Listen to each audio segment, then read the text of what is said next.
আমরা এইটুকু যদি আমরা তারাও না থাকতে পারি, তাদেরকে যদি আমি অ্যালাউ করি, তাহলে আমার চাকরি করা দরকার ঠিক।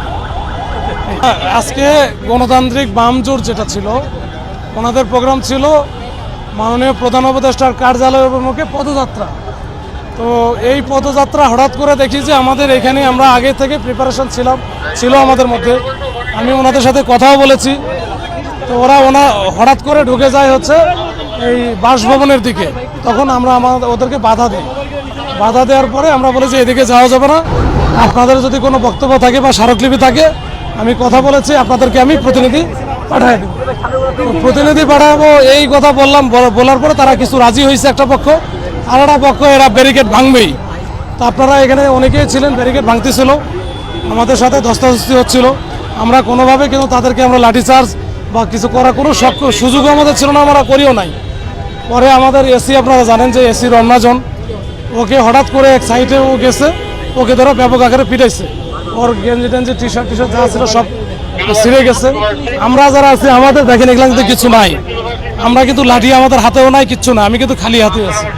তো এই অবস্থার প্রেক্ষিতে পরে ওনাদেরকে আমি নিবৃত করার চেষ্টা করি, কিন্তু তারপরে আমাদের 7-8 জন আজকে আহত হয়েছে এবং বেশ গুরুতর আহত হয়েছে। আপনারা দেখছেন কিনা জানি না, একজনের বুকে লাগছে আর বেশ কয়েকজন তো খুবই আহত হয়েছে।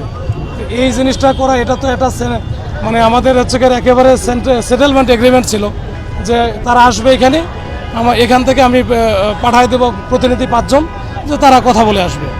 এটা নিয়ে তো আর আমাদের দ্বিমত নাই। আমরা জাস্ট খালি এই জায়গাটা যেহেতু 144 সবসময় জারি করা থাকে, আমরা যেতে দিলাম না, যেতে দেই নাই, যে আপনারা এখানে থাকেন, আপনাদের প্রতিনিধি ভিতরে যাক। কিন্তু তারা সেই কথাটা শোনে নাই, তারা কিন্তু বারবার এটা করছে। তারপরেও কিন্তু আমরা ধৈর্য সহকারে সবাই এখানে কিন্তু অবস্থান নিচ্ছি, এখানে তাদের ঢুকতে দেয় নাই। এটাই হচ্ছে আমাদের অপরাধ, অন্য কিছু না। এইটুকুই ছিল আমার পক্ষ থেকে। না, 5 জন প্রতিনিধি পাঠানোর কথা, ওনারাও রাজি হইলো। এখন এসে বলতেছে আমরা আর যাবো না। তো এটা তাদের ব্যাপার, তারা আর যাবে না। আমি বাসভবনে বলে রাখছিলাম, কিন্তু তারাও রেডি ছিল, যেহেতু যাবে না তাহলে তো আর যাবে না। এইটুকু সবসময় দেয়, সবসময় বলে, সবসময় দেয়। আমরা আমাদের দায়িত্ব পালন করি।